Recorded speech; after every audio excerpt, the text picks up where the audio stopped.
चलो जी, कॉन्टिन्यूस है, tier 1 tier 2 capital हो गया लास्ट वीडियो में। अब हम कर रहे हैं प्रोविजन की कैलकुलेशन, क्योंकि दूसरा जो इंपॉर्टेंट क्वेश्चन बनता है एनबीएफसी के अंदर वो प्रोविजन पे बनता है। लेकिन मुझे लगता है प्रोविजन का क्वेश्चन एग्जाम में नहीं आएगा, टीयर 1 टीयर 2 ही आएगा। लेकिन चलो बात कर लेते हैं। अब ये पढ़ा दूं एक बार मैं, ये पढ़ाने की जरूरत है। ये सेम बातें लिखा हुआ है। टीयर 1 कैपिटल क्या होती है? Owned fund as reduce by investment. तो ये आप खुद रीड कर लेना, सेम बात है जो हमने पढ़ी है, ठीक है? ना भी रीड करो तो चलेगा। उसके बाद क्या कहता है देखिए, एक बार पढ़ लेना, सेल्फ पढ़ लेना, सेम बात है बेटा। अब हम चलते हैं प्रोविजन के ऊपर। रिस्क वेटेड एसेट में एक चीज ऐड करिए छोटी सी, क्या कि जो कंज्यूमर क्रेडिट एक्सपोजर होता है उस पर आपको 125% का रिस्क लेना है। अदर देन किसके? Other than house loan, education loan, vehicle loan, loan against gold jewellery and micro finance. तो इनको छोड़कर इनको फिर इन पे कितना लेना है सर? इन पे फिर आप लोगे 100%। आप कितना लोगे? 125%। ये एमसीक्यू के लिए याद रख लेना बस। अब सर प्रोविजन और दिखा दो। प्रोविजन सेम है, बस प्रोविजन पे क्वेश्चन देख लो, और तो क्या है, प्रोविजन में तो कुछ चेंज है ही नहीं। एसेट क्लासिफिकेशन हो गया, प्रोविजन का क्वेश्चन कहाँ है? ये रहा बेटा। जो अब आप एनपीए है, एनपीए को 90 डेज में लेके जाना है, तो उसके लिए भी एक पाथ दे दिया कि 90 डेज तक हमारी एनपीए की रिक्वायरमेंट कब तक आपको पूरी करनी है। मार्च 31 2026 सभी को 90 डेज के बाद एनबीएफसी ट्रीट करना है। मार्च 31 2025 को 120 डेज है, मार्च 31 2024 को 150 है। लेकिन फ्यूचर को देखें तो मेरे हिसाब से आपको ये लिमिट याद रखनी चाहिए, क्योंकि फ्यूचर ओरिएंटेड ही पेपर में पूछेगा। मार्च 31 2026 90 डेज आपको याद रखने हैं। ये भी बस एमसीक्यू के लिए ही याद रखना। अब आते हैं प्रोविजन पे। हाँ जी, ये प्रोविजन परसेंटेज है, आई होप आपको ऑलरेडी याद होंगे। प्रोविजन बेटा कितना बनता है? स्टैंडर्ड एसेट पे प्रोविजन कितना बनता है सर? स्टैंडर्ड एसेट पे प्रोविजन बनता है 0.40%। लेकिन अगर आपकी माइक्रो माइक्रो है, फर्स्ट लेयर में आती है आपकी, तो रिस्क कम है, तो वो बोलते हैं कि आप 0.25% भी बना सकते हो, ठीक है? मिडिल लेवल, सॉरी, ठीक है? Except NBFC middle level and above. मतलब ये किसके लिए बात कर रहा है? ये बात कर रहा है 0.25% बात कर रहा है बेस लेयर के लिए, ठीक है?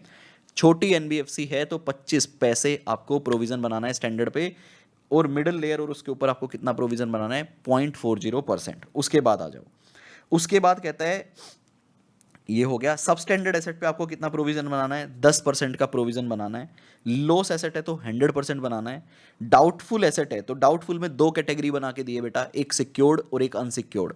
अगर आपका अनसिक्योर्ड पोर्शन है तो आप 100% प्रोविजन बनाएंगे। सिक्योर्ड है तो उसमें तीन कैटेगरी आ जाती है कि आपका डाउटफुल जो है वो अप टू 1 ईयर है, 1 to 3 ईयर है, मोर देन 3 ईयर, और इसमें परसेंटेज है 20, 30, 50। तो इस पे जो क्वेश्चन है वो ऑलरेडी आपका नवंबर 2024 एग्जाम में आ गया है, ठीक है? तो इसलिए मैं बोल रहा हूं, मुझे नहीं लगता पेपर में आएगा, मैं आपको दिखा देता हूं, लेकिन फिर भी प्रोविजन की रिक्वायरमेंट है, आपको पता होना चाहिए। क्वेश्चन में ये दिया हुआ था, इसको आप मिडिल लेयर कंसिडर करेंगे, middle layer and above consider करेंगे इस कंपनी को।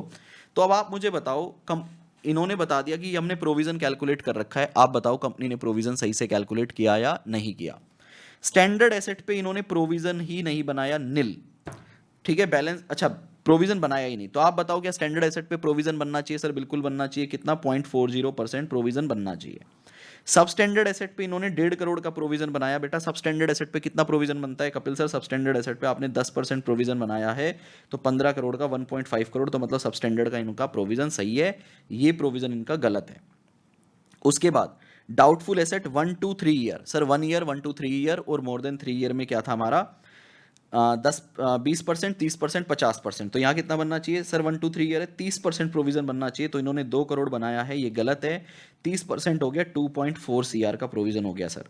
लॉस एसेट पे बेटा 100% प्रोविजन बनेगा, तो 100% प्रोविजन 2 करोड़ का 2 हो गया, तो ये भी सही है। तो टोटल प्रोविजन देखते हैं कितना बनना चाहिए था आपका। 200 का 0.40 भी करना होगा मुझे, तो ये आ गया 0.8, ठीक है? प्लस 1.5, 1.5, 0.80 प्लस 2.4 प्लस 2, 6.7 का प्रोविज़न बनना चाहिए था। तो आप बताएंगे कि भैया दो जगह गलती की है और बाकी सब सही है। इसका आंसर भी शायद मैंने निकाल रखा है, ये रहा इसका आंसर। 6.7 का आपका प्रोविज़न बनना चाहिए था। तो ये क्वेश्चन ऑलरेडी आ गया, मुझे नहीं लगता आएगा। तो आप देख रहे हो एनबीएफसी का क्वेश्चन पेपर में हमेशा सिंपल आता है। कभी भी आईसीआई एनबीएफसी का क्वेश्चन पेपर में टफ नहीं पूछ रहा है। इवन आप नवंबर से पीछे वाले एग्जाम में भी जाएंगे, वहां पे भी 6th का ए क्वेश्चन ही एनबीएफसी पे था और वो भी आसान क्वेश्चन था। तो अगर आप बेसिक एनबीएफसी की नॉलेज के साथ भी पेपर में जाएंगे ना, तो भी आप एनबीएफसी का क्वेश्चन अटेम्प्ट कर देंगे। आईसीआई आपसे बहुत ज़्यादा टिपिकल क्वेश्चन यहाँ पे नहीं पूछेगा। इसका आंसर और दिखा दो सर, ये देख लो भाई। तो हमने टीयर 1 कैपिटल निकाली थी, टीयर 1 हमारी कितनी थी याद है आपको? 770 थी, 970 थी सर। उसके बाद टीयर 2 कैपिटल थी 470, कहाँ है 470, दोनों को मिला के 1440 आ गई थी। कहाँ है भाई?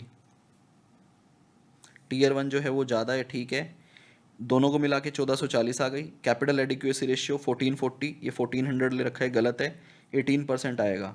ठीक है बेटा, 1440 डिवाइड बाई 8000 आएगा, पता नहीं इन्होंने 1400 क्यों लिया, छोड़ दो। मिनिमम रिक्वायरमेंट 15 थी, एक्चुअल में यहाँ सही ले रखा है। ये आईसीआई क्या कर रहा है भाई, देखना, यहाँ 18% लिया है, यहाँ 17 ये 1440, ये 18 ही आएगा, तो ये 18 ठीक है। Since Cora capital adequacy ratio 18 is higher than minimum requirement 50, it meets the regulatory capital adequacy ratio।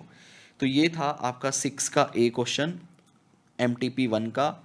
अगर आप देखेंगे एग्जाम में भी जो क्वेश्चन आता है, ये 4 का ए था, सॉरी 4 का ए था MTP में, MTP 1 में। एग्जाम में मैंने नोटिस किया है NBFC 2 अटेम्प्ट से 6 के ए पार्ट में आ रहा है। तो अगर कोई स्टूडेंट एक क्वेश्चन जैसे स्किप भी करता है, तो आप एनबीएफसी और बैंक ऑडिट इन 2 चैप्टर को स्किप करके जा सकते हो अगर आपका ऑडिट बहुत अच्छा नहीं है तो।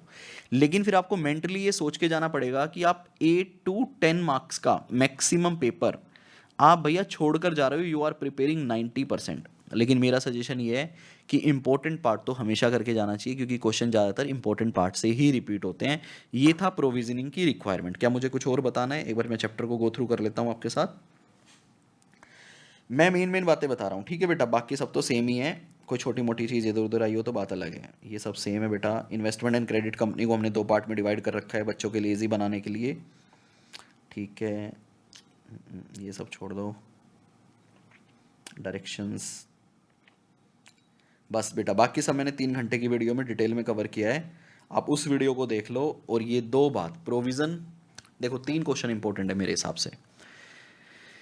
नंबर 1 प्रोविजनिंग रिक्वायरमेंट, अब एक टीयर 1 टीयर 2 निकालना, एक लेयर्स आइडेंटिफाई करना। ये 3 क्वेश्चन बेसिक हैं और अच्छे क्वेश्चंस हैं। लेयर पे भी क्वेश्चन आ चुका है, मैं जस्ट आपको आपकी नॉलेज के लिए बता दूं, एमसीक्यूज में लेयर्स भी आईसीआई ऑलरेडी टेस्ट कर चुका है। तो अगर मई 25 के एग्जाम में अगर कोई क्वेश्चन आना चाहिए तो मुझे लगता है टीयर 1 टीयर 2 कैपिटल के ऊपर आना चाहिए। बाकी अगर ये भी क्वेश्चन नहीं आते, फिर अमेंडमेंट्स या समझो एडिशन से नहीं आते, फिर कोई जनरल क्वेश्चन ही आएगा। जो मैंने 6 क्वेश्चन मार्क करवा रखे हैं ना आपको, तो फिर उन 6 में से कोई प्लेन क्वेश्चन आएगा, तो फिर वो एक अलग अलग बात है। लेकिन क्वेश्चन आना कौन सा चाहिए? आना चाहिए सर टीयर 1 टीयर 2 कैपिटल का क्वेश्चन आपके पेपर में आना चाहिए। इस वीडियो में इतना ही। ये था आपका NBFC. Bye bye guys, take care, keep enjoying audit with Kapil. जय हिंद दोस्तों।